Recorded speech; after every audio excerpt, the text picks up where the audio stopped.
पता है हुजूर सल्लल्लाहु अलैहि वसल्लम ने अपने आखिरी खुतबा में वो चंद अल्फाज क्या कहे थे? आए लोगों, सुनो, मैं शायद अब तुम्हारे बीच ज्यादा वक्त तक नहीं रहूंगा।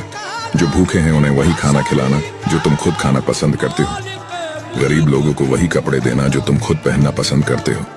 बेशक तुम अपने रब से एक दिन जरूर मिलोगे और वो तुम्हें तुम्हारे हर एक अमाल का अच्छा बदला देगा। और जो यहाँ मौजूद है वो ये बातें ध्यान से सुने, और जो मौजूद नहीं है वो ये बातें उन तक पहुंचाए। तुम सभी एक आदम की औलाद हो, और तुम में से बेहतरीन शख्स वो है जो अपने रब के बताए हुए रास्ते पर चलेगा। और अपने दिलों से एक दूसरे के लिए किना निकाल दो, और कयामत तक तुम्हें इस बात का ख्याल रहना चाहिए कि एक मुसलमान दूसरे मुसलमान का भाई है और सभी का एक दूसरे पर हक है। और फरमाया रसूलुल्लाह सल्लल्लाहु अलैहि वसल्लम ने, वो चेहरा नूर से रोशन हो जो मेरी कही हुई हदीस सुने और वो दूसरों तक पहुंचाए। सुभान अल्लाह।